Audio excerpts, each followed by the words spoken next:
There was a time when video games felt special, not just entertaining, not just a way to pass time. They felt like events. You would walk into a game store and stare at the shelves for minutes, sometimes hours. Every box looked mysterious. Every cover hinted at an entire universe waiting to be discovered. You would pick a game, bring it home, slide the cartridge or disc into the console, and that was it. The game was complete. What you were about to experience had been carefully crafted, tested, and finalized before it ever reached your hands. Developers had one shot. If the game was broken, confusing, or unfinished, there was no magical update waiting to fix it later, no day one patch, no live service roadmap promising improvements in the future. It had to work, because once the disc was printed, it was permanent. That limitation forced creativity. Developers squeezed every ounce of potential out of the hardware they had. Artists invented clever tricks to make worlds feel bigger than the technology allowed. Designers focused on gameplay first because gameplay was the only thing that truly mattered. A great game sold because it was great, not because it had the biggest marketing campaign, not because it had the most expensive cinematic trailer, and certainly not because it promised 10 years of content updates.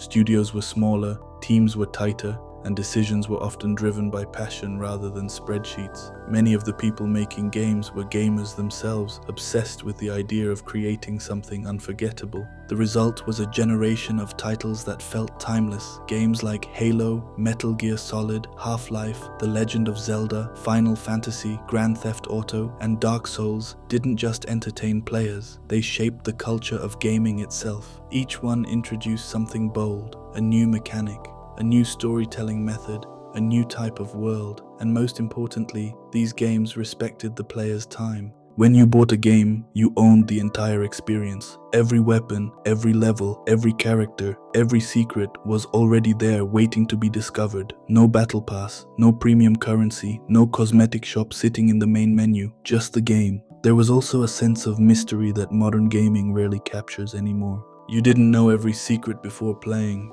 Hidden levels were discovered through rumors on playgrounds or late-night forum posts.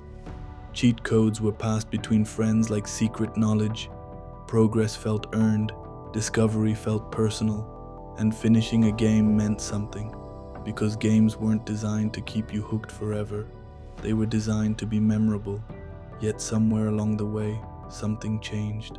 The industry grew larger, budgets exploded, corporations realized that games were no longer just art or entertainment. They were one of the most profitable industries on earth, and when billions of dollars enter the equation, priorities shift. Slowly, almost invisibly, video games stopped being built primarily for players. They started being built for monetization, not all at once.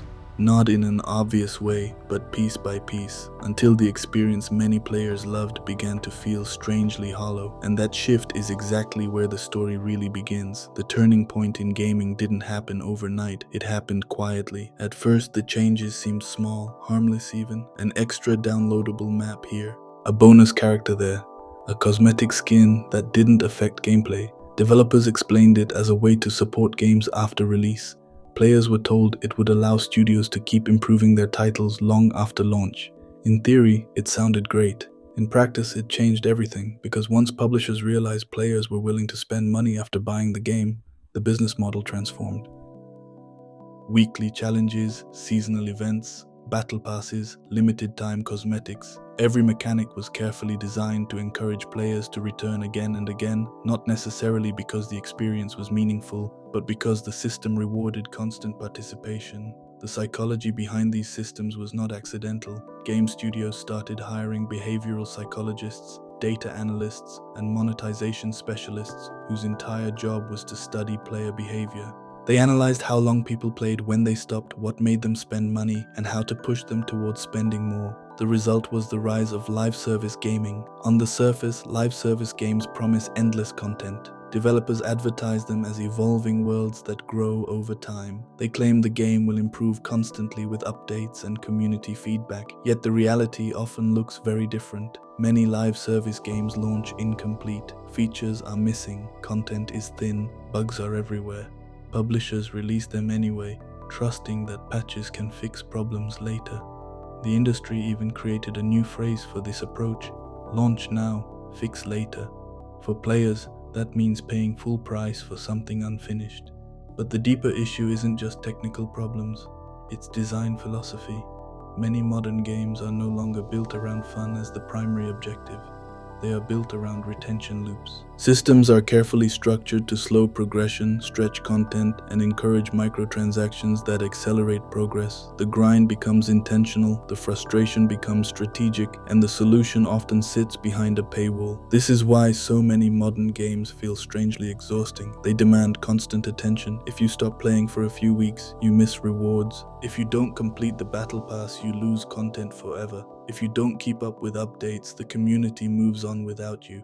Gaming begins to feel less like a hobby and more like a responsibility, a checklist, log in, complete challenges, unlock rewards, repeat. Ironically, the industry calls this player engagement. But engagement is not the same thing as enjoyment. Many players stay not because the game is incredible, but because the system keeps pulling them back. Progress bars, limited time rewards, and social pressure create a loop that feels difficult to leave. And once players become accustomed to these systems, publishers double down. More cosmetics, more currencies, more monetization layers. More systems designed to keep players inside the ecosystem. The game itself slowly becomes secondary. Yet the most surprising part of this transformation is that players didn't fully realize it was happening until much later. Because while the business model was evolving behind the scenes, the experience of playing games was gradually becoming something very different from what it used to be, and by the time most players noticed, the industry had already changed. By now, many players feel it. Something about modern gaming feels different. Not necessarily terrible, not completely broken. Many games today are technically impressive. Graphics are more realistic than ever. Worlds are larger. Budgets are massive. Studios have thousands of developers working on a single title, yet despite all that power, something feels missing: the magic. The reason is surprisingly simple: the incentives changed. In the early days of gaming, success was tied directly to the quality of the game itself. If a title was amazing, people bought it. If it was bad, it failed.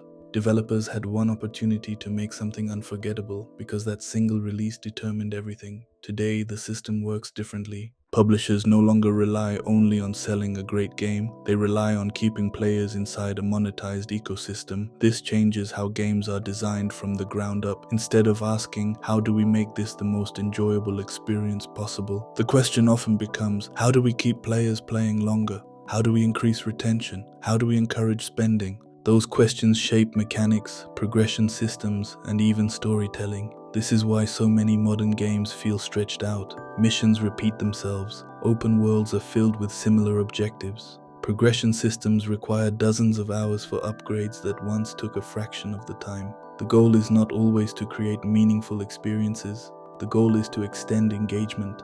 Longer playtime leads to higher chances of spending money. Higher engagement leads to stronger metrics. Stronger metrics satisfy investors. Because behind every major game studio today sits a corporate structure focused on quarterly performance. Public companies answer to shareholders. Shareholders expect growth. Growth requires monetization, and monetization reshapes the product. Creativity doesn't disappear completely, but it becomes constrained. Designers still want to build incredible worlds. Artists still want to create memorable characters. Writers still want to tell meaningful stories. Yet those ideas must now survive layers of market analysis, financial forecasting, and risk management. Safe ideas move forward, experimental ideas struggle, predictable systems are favored over bold innovation. This explains why so many big-budget releases feel strangely similar. Massive open worlds, crafting systems, skill trees, seasonal updates, cosmetic shops, battle passes, progression grinds designed to stretch gameplay far beyond its natural lifespan. The formula works financially, but creatively, it can feel repetitive. Ironically, this shift has produced an unexpected side effect. Some of the most exciting games today are no longer coming from massive studios. They're coming from independent developers. Smaller teams with fewer financial pressures often take bigger creative risks. They experiment with mechanics. They build unique art styles. They designed games that prioritize experience rather than monetization systems. Titles like Hades, Stardew Valley, Celeste, and Undertale became massive successes without billion-dollar budgets or aggressive monetization. They succeeded because they reminded players of something the industry had slowly drifted away from. Games are supposed to be fun. They're supposed to surprise you, challenge you, pull you into a world where hours disappear without you noticing. And despite everything that has changed in the industry, that core idea hasn't disappeared. Players still crave it. Developers still dream about creating it. The question now is not whether great games can still exist. They absolutely can. The real question is whether the biggest companies in gaming will remember what made people fall in love with video games in the first place.